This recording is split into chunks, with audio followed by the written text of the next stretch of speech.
Boa noite a todos. Não se assustem, se é a primeira vez que parece sem luz aqui, mas dá para ser feito com muita tranquilidade. Nós vamos chamar a Isabela para trazer uma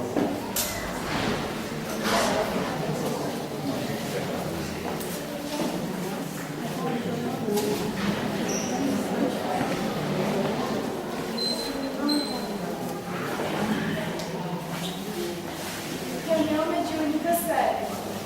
Comparemos a reunião mediúnica. Seria um conselho de orquestra. O êxito do espetáculo decorre da perfeita sincronização entre os músicos, os seus instrumentos, o condutor e o público. Qualquer destaque entre os membros da orquestra se transforma em prejuízo na harmonia do conjunto. Qualquer desequilíbrio da plateia resulta em inversão à harmonia musical. Deste modo, através de uma perfeita sintonia entre aqueles que apresentam a partitura musical e os que se deleitam com ela, logramos o resultado para a manifestação da beleza. Os médiuns são os instrumentos manipulados pelos espíritos. O condutor é a entidade responsável pela atividade mediúnica. O público são os colaboradores encarnados, e cada convidado para a sintonia da noite recebe adequado treinamento para não perturbar a harmonia geral do conjunto. É indispensável que os participantes do trabalho mediúnico vibrem na mesma faixa, mantendo uma atitude de oração, de meditação, pensando nas obras saudáveis e auxiliando com os pensamentos bem dirigidos os que chegam em agonia para o espetáculo da vida. De todo esse conjunto, a unidade do bem é o resultado eficaz do empreendimento que desejamos. Executemos, portanto, meus amigos, nessa e em outras oportunidades, o conceito orquestral da Sinfonia do Amor, entrelaçando-nos em perfeito conjunto. João Cleófas, do livro Suave Luz nas Sombras, editora Leal, psicoletria de Paulo Pereira. Então, meus amigos, vamos dar início à primeira parte da nossa reunião, fazer a nossa prece. Deus, nosso querido Pai de amor e bondade, Jesus, que iluminas doce de nossas vidas, espiritualidade amiga, nossos benfeitores, amparadores, nossos guias, estamos aqui mais uma vez para a reunião ordinária da segunda-feira da noite. Nós pedimos, Senhor, que todos possam estar sintonizados com a mensagem, todos aqueles necessitados possam ser atendidos nas suas necessidades, e que todos aqueles espíritos que comparecem na noite de hoje possam estar sendo consolados, possam estar sendo, Senhor, despertados para novas realidades do seu consumo espiritual. Nós agradecemos a oportunidade que temos, Jesus, e em teu nome bendito, mas sobretudo em nome de Deus, nosso Pai Criador, é que nós podemos iniciar a primeira parte da nossa reunião na noite de hoje. Assim seja. Então, com vocês, Paulo Magara, nosso companheiro do céu.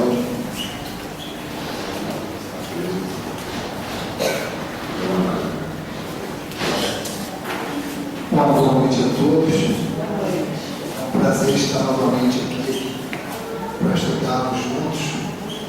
Que Jesus nos abençoe nessa noite de estudos. Essa noite nós vamos falar da importância da mediunidade. E quando se fala da mediunidade, nós devemos recorrer logo ao Livro dos Espíritos, quando Kardec pergunta aos espíritos se os espíritos influenciam nas nossas vidas. E a resposta, olha, muito mais do que vós imaginais. Em geral, são eles que nos dirigem. Esse é o ponto básico que a doutrina espírita se apoia, no sentido de que todos somos médiuns, que somos passíveis de receber essas influências do plano espiritual.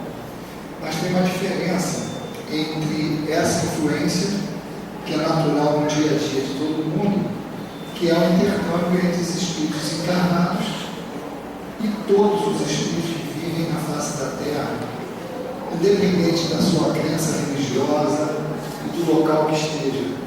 Essa influência existe, é sutil e ela é baseada num ponto chamado sintonia. Essa influência que Kardec e os Espíritos tratam no livro dos Espíritos é uma influência geral, porque ela pega, ninguém precisa se esforçar para ser influenciado, e a maioria das pessoas são influenciadas sem sentir. Exatamente por quê? Porque nós temos uma faixa de vibração que é normal no nosso dia a dia. Quer dizer, ela retrata quem nós somos. Porque nós saímos do pensamento inteligente, nos individualizamos como espíritos, e a partir desse momento temos o chamado pensamento contínuo. Ou seja, não paramos mais de pensar. No momento que nós pensamos, nós emitimos esse pensamento que tem uma característica vibratória específica, como a onda de rádio.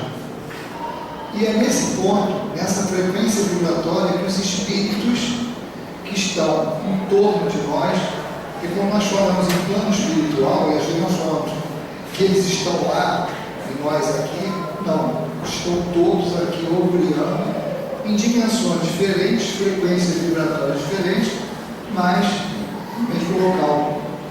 Então essa influência, ela tem essa naturalidade por conta de ser uma lei da natureza, afinidade, sintonia, e como nós emitimos esse pensamento, todos aqueles que pensam no mesmo nível nosso, que são iguais a nós, eles têm essa comunicação automática, que é um pouco diferente quando se diz respeito à mediunidade propriamente dita, um trabalho espírita ou de qualquer outra religião, mesmo que as pessoas não falem ou não chamem de mediunidade, esse intercâmbio existe.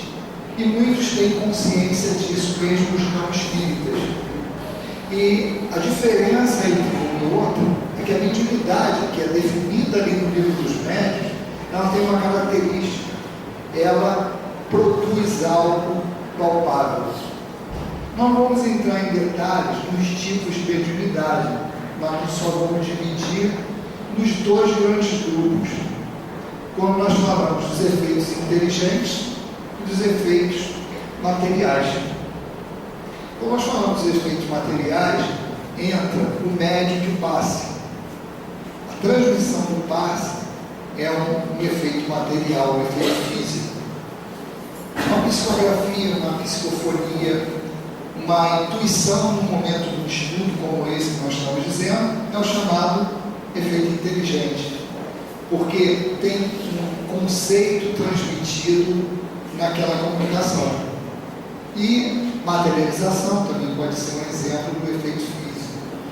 Mas o que nós queremos chamar a atenção e meditar todos juntos a respeito disso é da importância da mediunidade em todos os tempos da humanidade.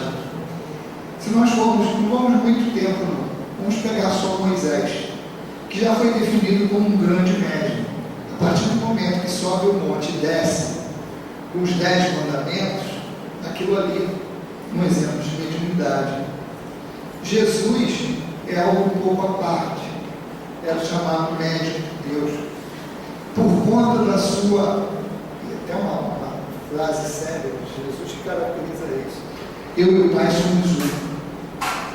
Então, é a comunhão de pensamentos, a representatividade de Jesus como governador do planeta, como aquele espírito, como está definido lá em Caminho da Luz, que recebeu a responsabilidade das mãos de Deus de pegar aquela bola de fogo desprendida do Sol e formar esse cenário do planeta Terra com um grupo de espíritos puros.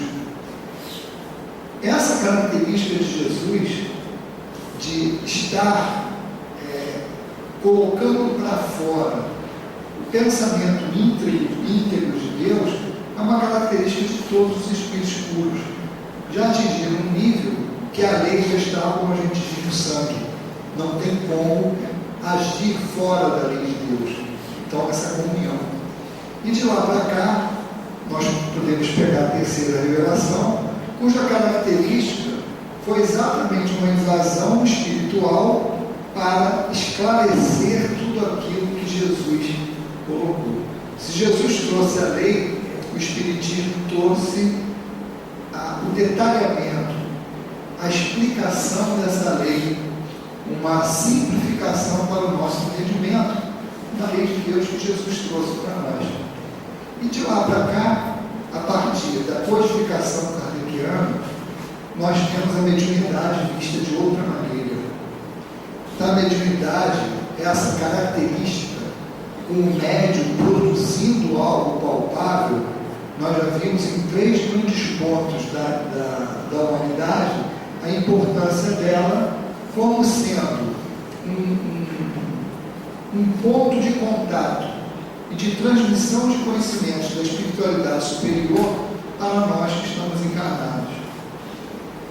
E algumas coisas que muita gente não percebe, mesmo nós espíritas, às vezes não atentamos para o detalhe dessa influenciação espiritual, que é a mediunidade fora do campo religioso. Todas as descobertas na humanidade, elas passam pela influência do plano espiritual, direcionando aqueles cientistas que estão trabalhando para o progresso da humanidade. Em todas as áreas que nós possamos pensar, nas artes, na medicina, na engenharia, toda a tecnologia que nós possamos pensar, há o pensamento do plano espiritual, de espíritos que estão interessados em impulsionar o progresso na Terra. Quem quiser um exemplo mais concreto, veja o Brasil, coração do mundo, pátria do Evangelho. A narrativa de Humberto de Campos, colocando o descobrimento do Brasil. Ali é que dá um exemplo, eu estou lembrando desse exemplo, que essa semana na aula Leão Delis, o estudo de sábado foi exatamente a influência do plano espiritual no dia a dia nosso. E foi colocado um dos exemplos, era a ação do plano espiritual nos fenômenos da natureza.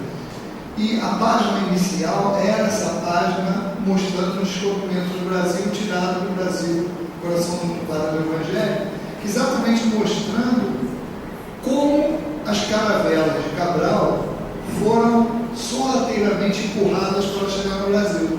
Afinal de contas, esse é o destino à Índia. É um ponto interessante.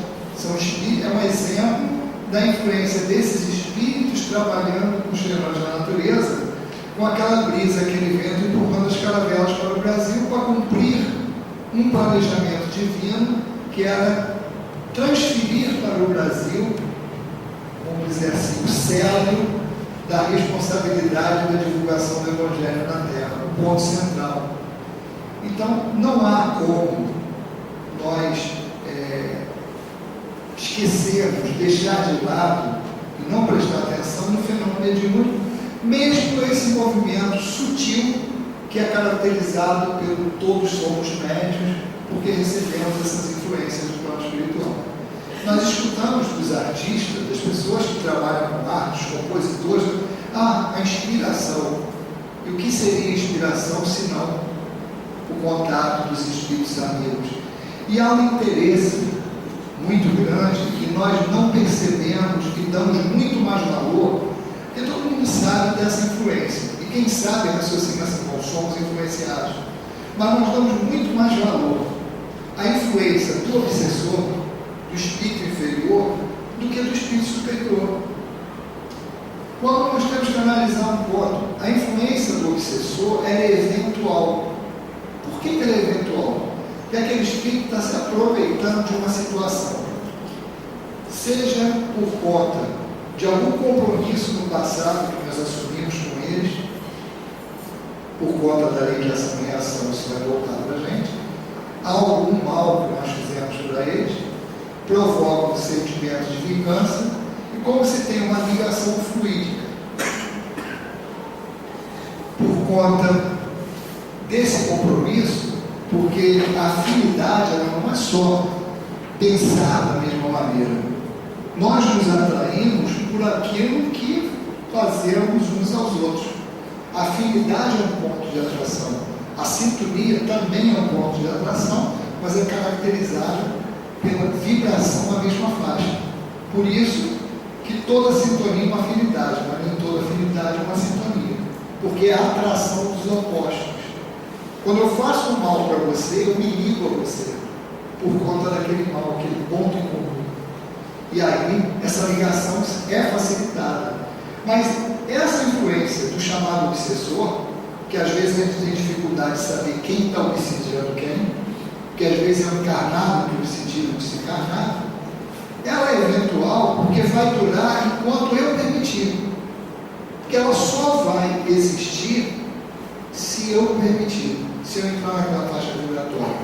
E também tem um aspecto da vontade daquele que está influenciando. Porque se aquele que está influenciando, por exemplo, cair numa reunião de atendimento a desencarnado, e ele vê, conseguir enxergar com aquele atendimento, que aquilo ali não é bom para ele vai pegar a trouxa dele, vai seguir o caminho dele para evoluir. E se eu, que estou sendo obsidiado, não seguir o meu caminho, não entender que aquilo ali é eu que estou atraindo, se eu não mudar a minha postura mental, se eu não tentar me melhorar, eu vou atrair outro espírito na mesma faixa. Então é substituição. Sai o obsessor A e tu B. E quem está atraindo? Sou eu. Então isso é eventual. Agora, os espíritos que nos influenciam para o bem, eles já fazem por obrigação moral. Por quê? Porque já entenderam a lei de Deus.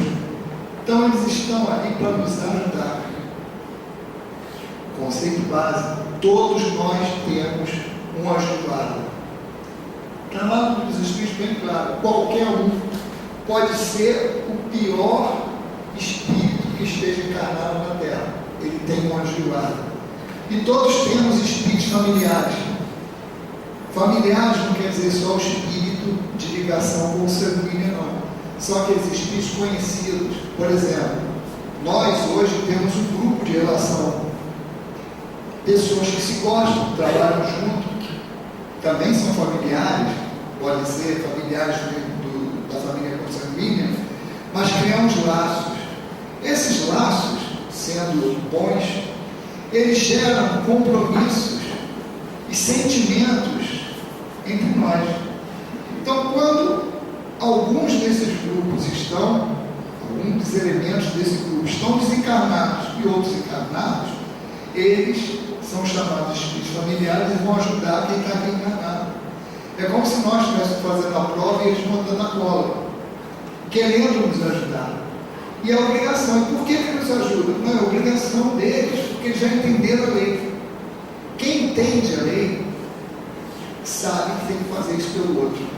Então os espíritos de um determinado nível, aqueles que estão apostos para nos ajudar, eles vão sempre fazer, até independente de nós.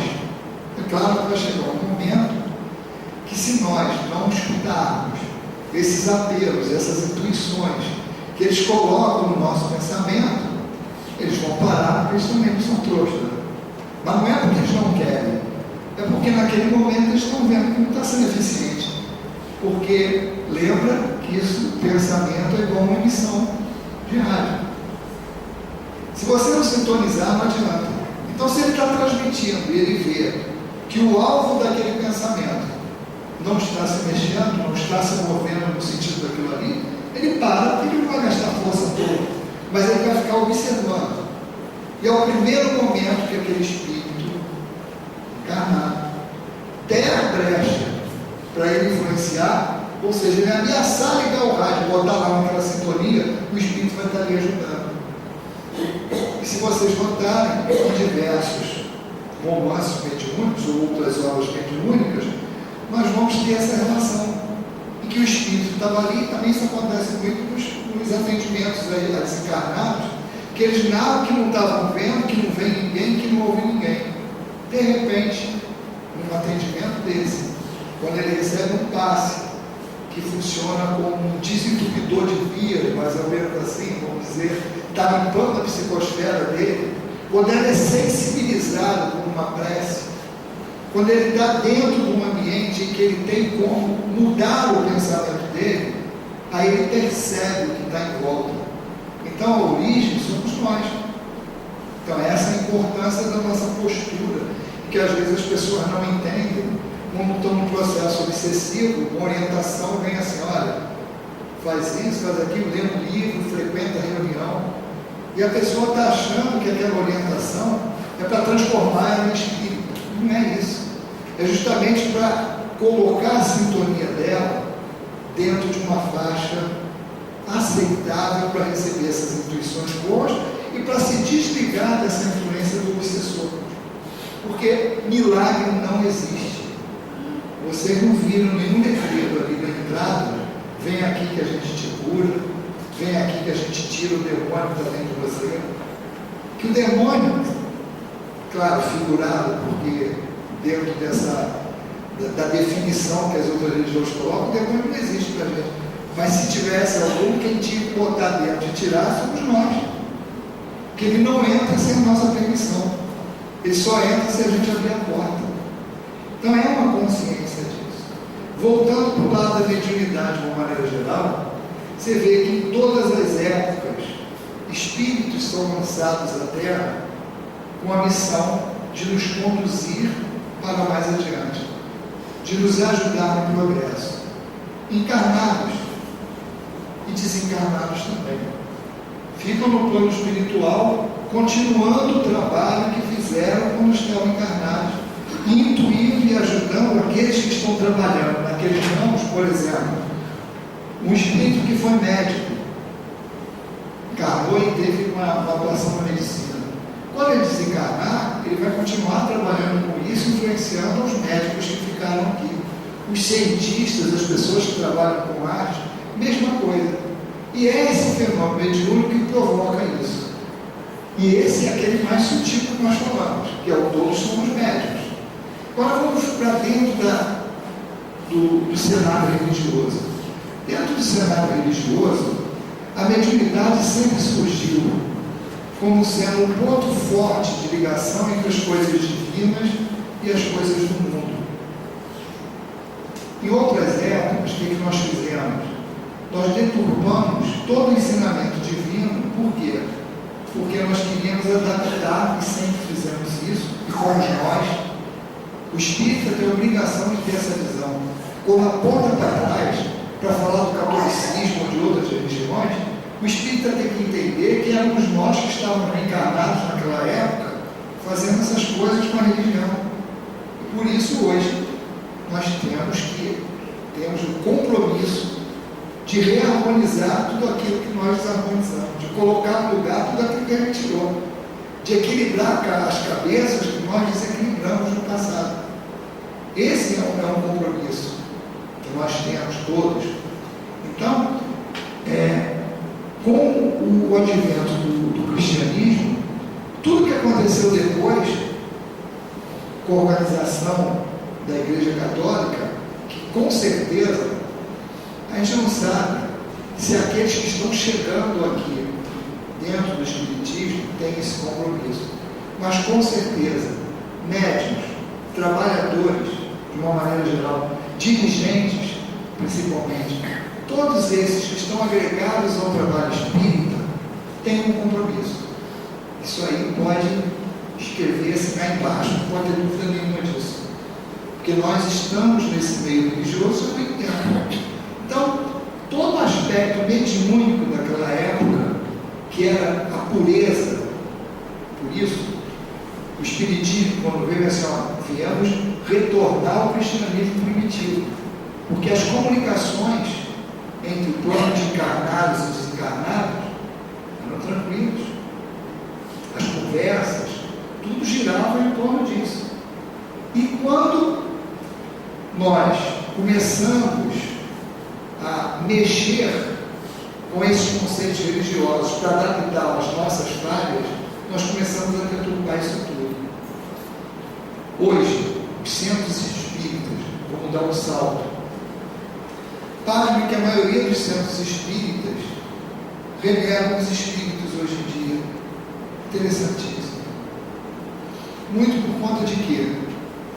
Por achar que não depende do plano espiritual. Então, não é que toda casa tenha que ter uma comunicação mediúnica, porque isso depende das características dos médiuns. Só que as pessoas não entendem que não é necessário que tenha um médium, por exemplo, que faça psicofonia ou psicografia, para que essa comunicação da direção espiritual da casa com a direção material ocorra. Ela ocorre da maneira mais simples possível, que é a intuição.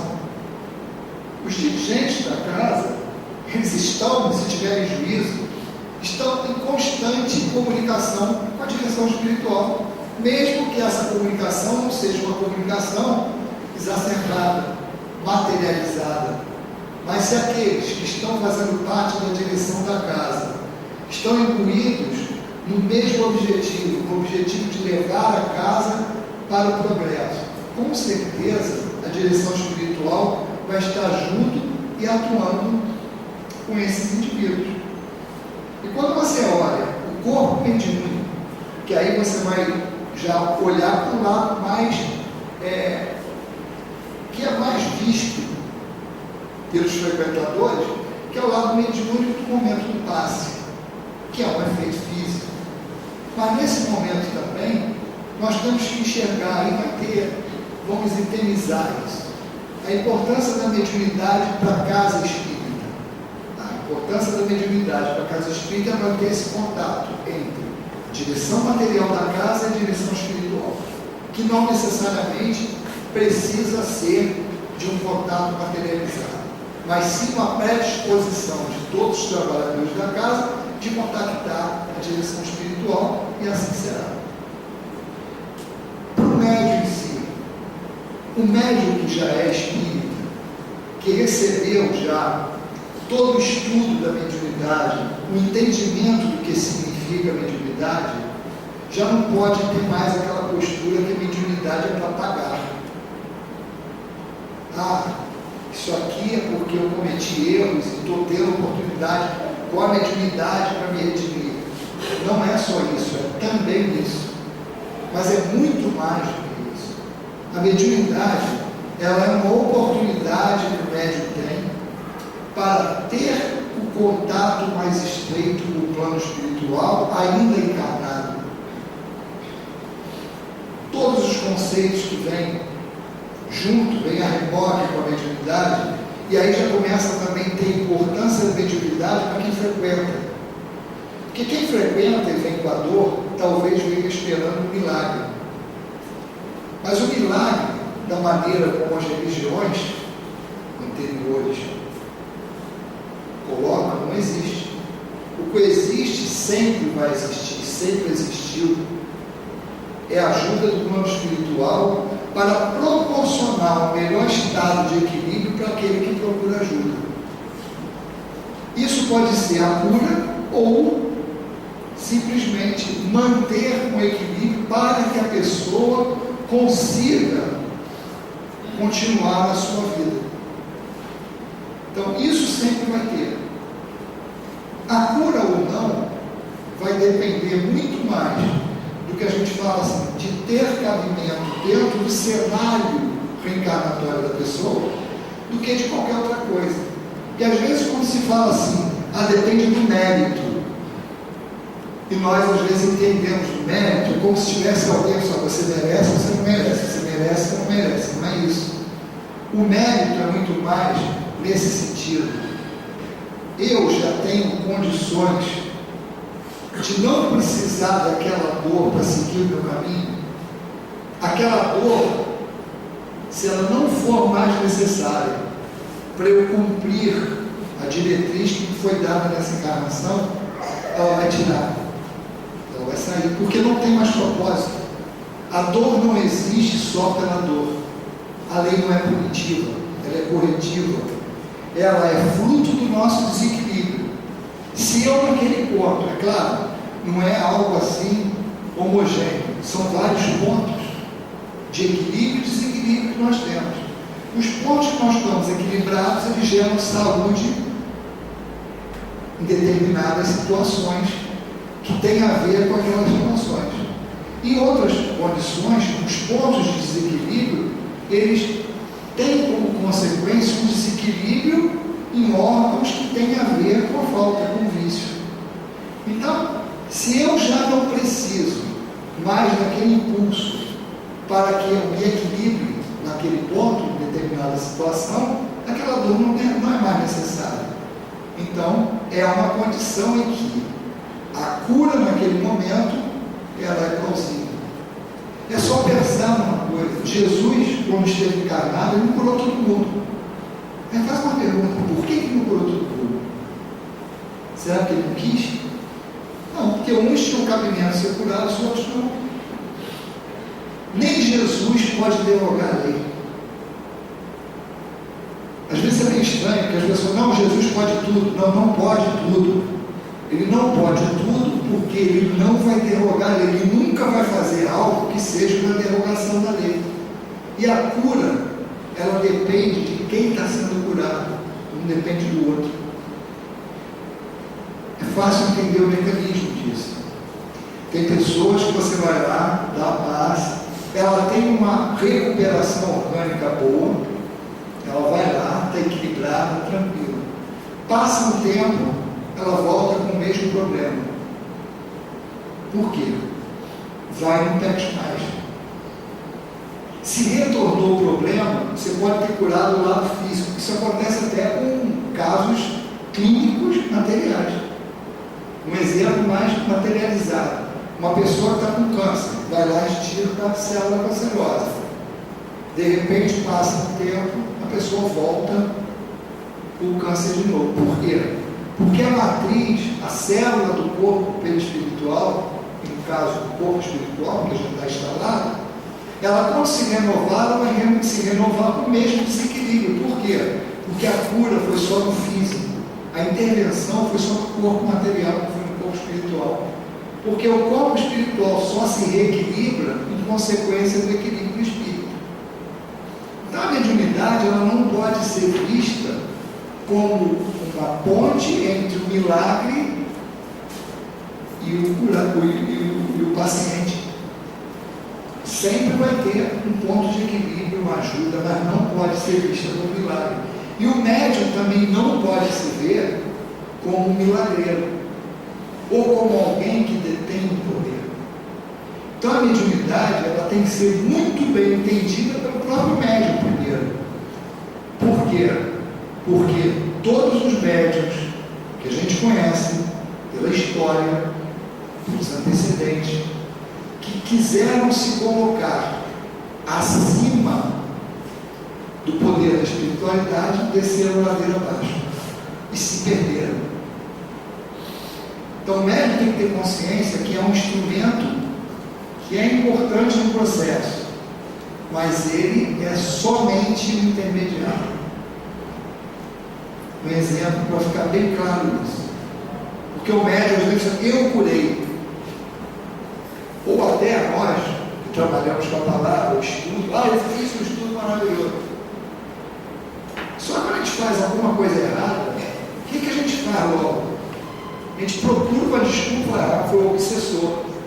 Porque quando a coisa é ruim, a culpa é do obsessor. Quando o produto é bom, sou eu que fiz. Estou errado. Parar para pensar nisso. Eu pego um livro, por exemplo, um livro que Chico Xavier escreveu. Chego aqui, pego, boto no correio, entrego com carteira. O carteiro vai e entrega para você. O médium reclamar a autoria da cura, ou de qualquer trabalho, como sendo seu, ele valeria o carteiro querer o mérito do livro só porque entrega o livro. Porque o que é médium? Ser médium é ser intermediário de. Médium de cura, como a gente chama. Intermediário da cura. Se eu estou tomando fluido, eu estou sendo intermediário da doação do fluido que o plano espiritual está passando para mim. Então eu não posso ver nunca a mediunidade como status. Mediunidade é posição de trabalho, não é status. Não pode dizer, eu curo mais do que o fulano. Não pode se tentar colocar a vaidade, que a gente já tem, que são os maiores pontos que os espíritos colocam como sendo obstáculos para o progresso da humanidade é o orgulho e o egoísmo. Então nós não podemos aumentar o que já temos em ponto crítico. E isso cabe também um alerta para aqueles que chegam à casa espírita. Não endeusem os médiuns, não coloquem os médiuns pedestrais. E nós já fizemos isso muito. O nosso rancho, o hábito religioso que nós temos de séculos, de milênios, ele nos impulsiona a elevar do ponto de santos e deuses as pessoas que fazem coisas que nós não entendemos. E o médium já tem problema suficiente para não precisar de mais empurrão nisso. Claro que todo mundo gosta de uma massagem no ego, mas isso tem que ser algo muito bem dosado. Tem que ser um agradecimento sincero. Isso não faz mal, é claro que ninguém vai falar, mas não enche muito a bola do pessoal, não enche muito a bola, que não dá certo. Se nós olharmos aí a quantidade de médiuns que caíram por conta disso, e muitos vão cair ainda. Então cabe a nós orar e vigiar nesse sentido, porque quando nós tomamos essa posição de nos achar mais importante que a casa, nos achar mais importante que os espíritos, nós estamos entrando num caminho quase que sem volta, que é a ladeira abaixo, que é quando começa a abrir margem para obsessões ferrenhas. Porque o ponto fraco que os espíritos pegam é exatamente isso: o orgulho, a vaidade vai capturando. Nós temos vários exemplos. Hoje tem muita gente boa dentro da doutrina espírita que está se achando artista. Pessoas, quando são convidadas para fazer estudo em outras casas, se colocam com exigências de como se fossem artistas. Camarim com toalha branca, com frutinha, com não sei o que lá, quer ficar no melhor hotel. Isso é um desvio de comportamento. Não podemos interferir, mas podemos evitar botar mais açúcar nesse doce, mais lenha na fogueira. Se prestarmos atenção e tiver algum companheiro com esse tipo de comportamento, que não seja eu que vá acrescentar algo a mais nisso. Então tem gente que está achando que a tribuna espírita é palco de show. Não é isso. Não é isso. Então o trabalho mediúnico, como nós colocamos lá no início, todos somos médiuns. A influência espiritual, ela é natural, ela vem acontecendo. Isso, se olhar para o lado negativo da postura de cada um de nós, no dia a dia e no trabalho mediúnico muito mais ainda, porque o médium tem uma diferença muito grande em relação ao todos somos médiuns, porque a antena do médium é muito mais possante. Quem tem mediunidade, que está no trabalho mediúnico, a antena dele está potencializada. Então o que acontece de influência com a pessoa comum acontece multiplicado, potencializado com quem é médium, com quem está no trabalho mediúnico. Então você imagina médiuns, trabalhadores, com potencial de contato com o plano espiritual exacerbado, potente, começar a jogar a sintonia para o lado errado. Aconteceu na casa espírita, um grande exemplo dessas obsessões que acabam com instituições religiosas. E vocês vão olhar, a maioria dela pega pela vaidade, pega pelo orgulho. Então é muito cuidado que a gente tem que ter. E o médium tem que vir para o trabalho mediúnico, e aí a gente abre um parêntese, para lembrar da nossa chegada na casa espírita. A maioria chega na casa espírita com aquele negócio assim: puxa, olha aqui, eu vim aqui porque falaram que eu tinha mediunidade e eu queria que o senhor tirasse. Então veio no lugar errado. A casa espírita não tira a mediunidade, bota. Quer dizer, também não bota, mas aumenta a potência de quem já tem e esclarece.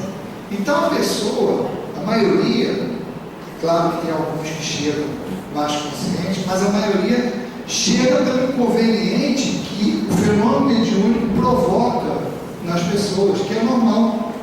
Não estamos acostumados com aquilo ali, então estamos chegando com aquele incômodo, até físico. Mas depois de estudar o livro dos médiuns, depois da orientação dentro da casa espírita, a mediunidade não pode mais ser vista como incômodo.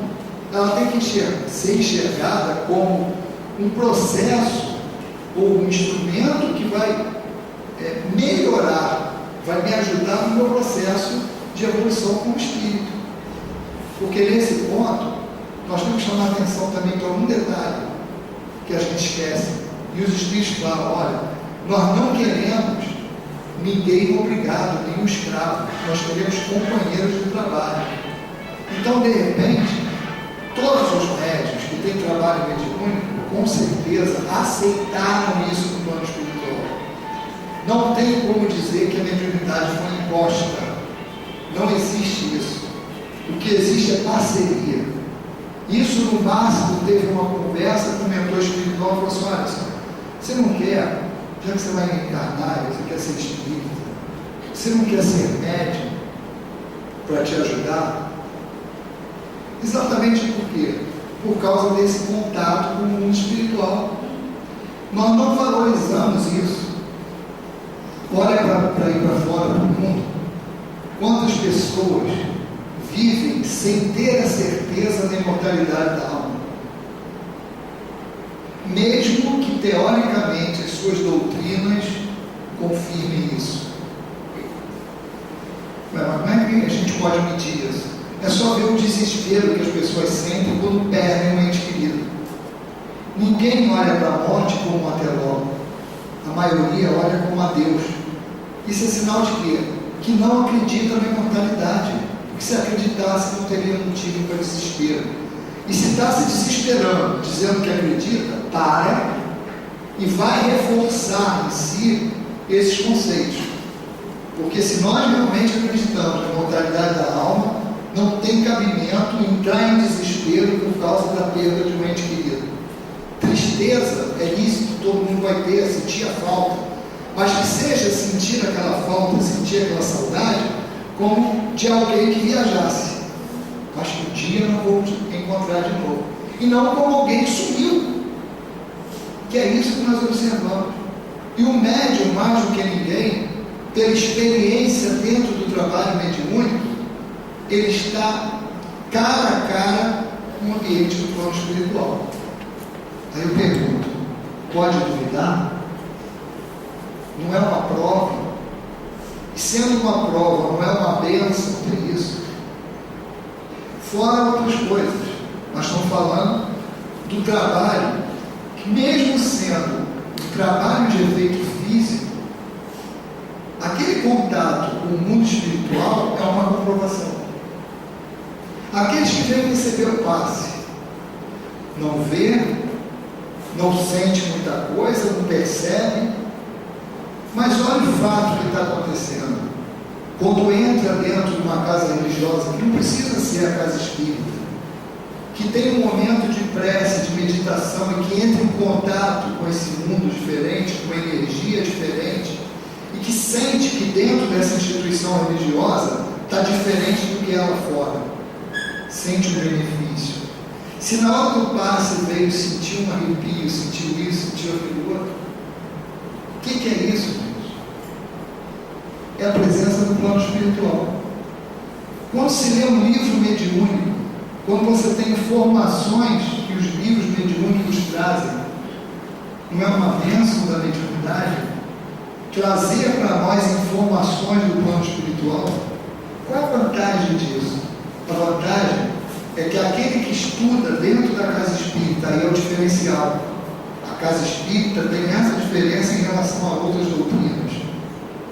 Se fala em imortalidade da alma, se estuda a respeito da condição que se tem depois que se morre, que é o morrer entre aspas, com a manutenção da individualidade dos sentimentos. Quer dizer, o meu filho que morreu, ele continua sendo meu filho. com todos os sentimentos, com as ligações amorosas que temos e as não amorosas também, não vira santo, mas continua a mesma pessoa. E é essa pessoa que nós vamos ter a oportunidade de renovar o contato através das reencarnações, de outras experiências. Então, além de mostrar a sobrevivência com a manutenção da individualidade, mostra a possibilidade do retorno. E tudo isso, nós temos as confirmações por conta da mediunidade. Não é que o fenômeno em si, ele tem que ser usado para comprovar, mas ele é mais um instrumento que nós temos para comprovar tudo isso. E se você, pelo estudo, pela lógica, que é muito clara do que o Espírito está trazendo isso, mas além disso, você tem a parte prática que demonstra. Aí você vai dizer assim, mas tem pessoas que duvidam da mediunidade, tem pessoas que duvidam que o homem foi aluno, tem pessoas ainda que duvidam de tanta coisa que está aí, e tem pessoas que falam assim, ó, mesmo que eu visse, não acreditaria. Então não são com esses que os espíritos estão preocupados, porque cada um vai vir a seu tempo. Também é outra questão que dentro do Espiritismo é muito claro. Aqueles que chegam à doutrina espírita, conhecem a doutrina, sentem que aquilo faz bem, e a nossa preocupação logo imediata é qual? É reproduzir aquilo para aqueles que nós amamos. Então fica com a vou trazer minha mãe, meu pai, meu irmão, minha mulher, meu marido, o que for. Só que é o seguinte, não tem como forçar isso. Essas pessoas, por mais que nós queiramos que elas batam a porta da casa espírita, vai ter que ser alguma coisa lá dentro delas que vai trazê-las para cá. Uma dúvida, a busca de uma certeza, alguma coisa. Às vezes a dor. Mas tem que ter alguma coisa de dentro para fora que traga a pessoa para cá, para que ela veja. E não adianta a gente ficar, como é que eu vou dizer assim, desesperado, ou perder a tranquilidade, ou ficar muito preocupado, porque fulano, ciclano, beltrano não chegaram na casa espírita. Não tem problema, vai chegar quando for necessário, quando tiver o tempo. Porque cada um hoje está no local que lhe apraz. Em termos de entendimento, não adianta se forçar o entendimento se a pessoa não está preparada. Se ela não busca aquilo, ela não vai querer. É claro, como estou dizendo, para não tentar. Tenta. Dá uma mensagem, convida, mas não se desespere se a pessoa não aderir. Quando chegar o momento, a pessoa vai vir. E outra coisa, se colocar sempre à disposição para esclarecer. Nós não estamos preocupados em fazer proselitismo, de conquistar adeptos para a doutrina espírita, mas a partir do momento que a pessoa se interessa por alguma coisa, nós temos a obrigação de passar o que nós conhecemos. E aí mais uma consequência da mediunidade. Nesse caso, mesmo que a pessoa não tenha uma mediunidade exacerbada, a espiritualidade vai usar o conhecimento que essa pessoa tem para transmitir para aquela outra que está precisando. Pode observar na vida de cada um que teve a oportunidade de chegar na casa espírita. Se no ambiente de trabalho, no ambiente familiar, sempre quando acontece alguma coisa, alguém vai lá e te procura para perguntar. E você mesmo não sendo uma pessoa que trabalhe oficialmente com a divulgação da doutrina espírita, você naquele momento é um divulgador em potencial. Por quê? Porque a espiritualidade aproveita qualquer ponto que seja para ajudar o outro que esteja necessitando. Então, essa visão tem que ser bem absorvida por todos nós, no sentido de olhar a mediunidade como um compromisso que eu aceitei e que é bom para mim, não que incomoda, que eu estou fazendo por obrigação. É claro que tem pessoas, tem médiuns que ainda vêm trabalhar mediunicamente se sentindo obrigados. Tudo bem, venha mesmo obrigado, que esse treinamento.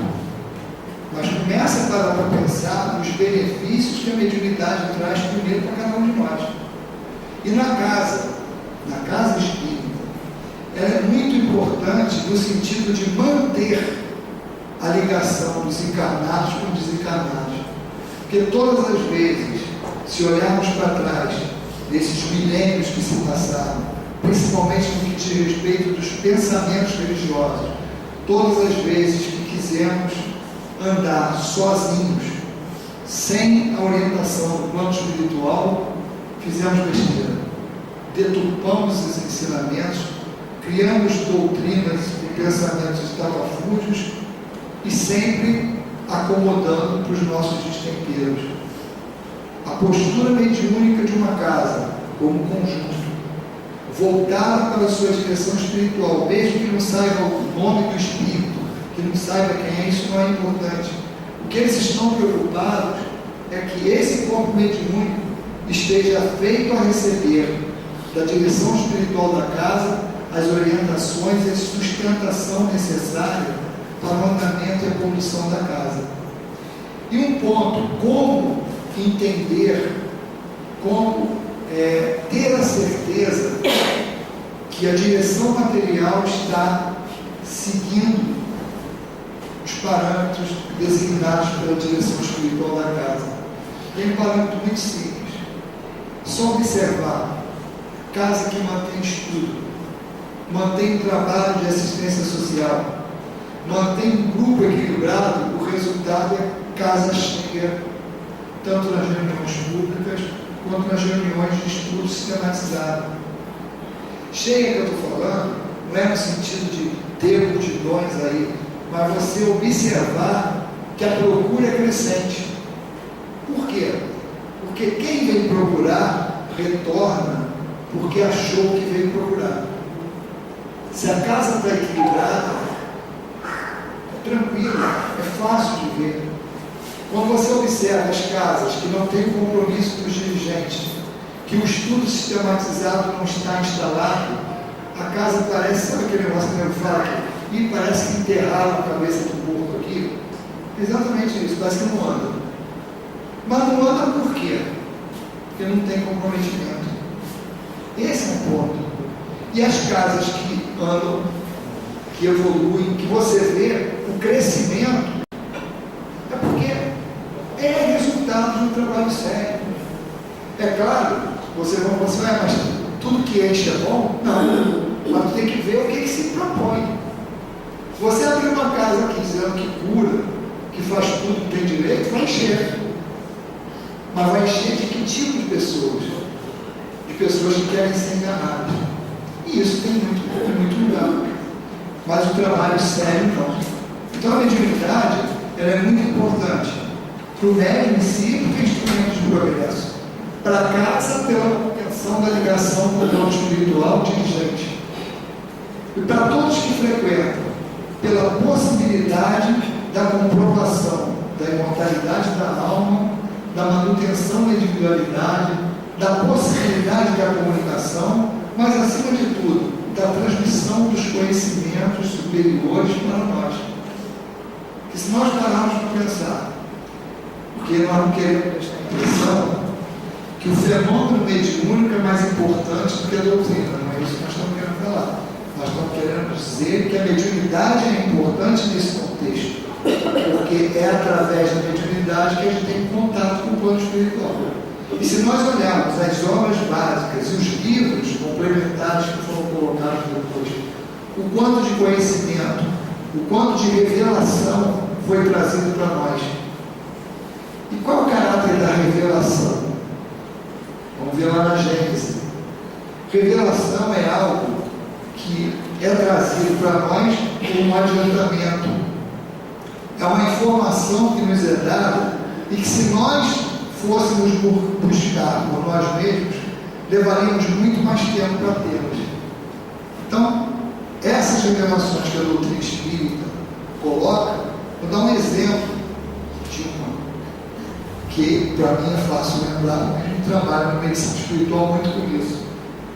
Lá na questão, se eu não me engano, 34, 30 e pouco, ali que se fala de matéria, quando ele fala das moléculas. Molécula tem uma forma, é constante ou variável? constante das moléculas primitivas, variáveis das secundárias. Porque o que vocês pensam que é molécula nada mais é do que a aglomeração das moléculas primitivas. Sabe o que é isso? Dito há mais de 150 anos atrás, é todo o projeto aí de acelerador de partículas. Quem tiver curiosidade, entra lá no projeto CERN, acelerador de partículas. Tudo isso que está lá como revelação do doutrina espírita, comprovando a unidade da matéria. Quando se fala fluido cósmico universal, toda a matéria deriva do fluido cósmico universal. São derivações do fluido cósmico universal. E essa definição, não definição, mas informação dos espíritos sobre a molécula, é a base de tudo isso que a ciência está comprovando agora. E o espírita teve acesso a isso. E várias outras coisas. Então, que nós possamos, através do estudo, e principalmente da maneira de encarar a mediunidade, tanto daqueles que a usufruem como pacientes, como aqueles que são os portadores dela, que nós valorizemos esse trabalho, que encaremos com seriedade e principalmente entendendo o ponto de progresso que ela pode trazer para a gente, desde que nós trabalhemos dentro da orientação da doutrina espírita. E também uma mensagem para aqueles que estão chegando à casa espírita com sintomas mediúnicos. Não tenham medo. A gente tem medo no início porque desconhece. Procure os dirigentes da casa, procure estudar o que é mediunidade, procure entender. E vocês vão ver que depois de se acostumar com o fenômeno mediúnico e que você controle ele, você vai ter muitas alegrias se trabalhar direitinho. Porque o contato com o plano espiritual, a proximidade com o plano espiritual nos eleva, nos dá uma amostra do que nós encontraremos depois de desencarnar. E é uma maneira prática de nos preparar para esse pós-morte. Que Jesus nos abençoe e que cada um de nós possa continuar firme dentro do estudo da doutrina espírita.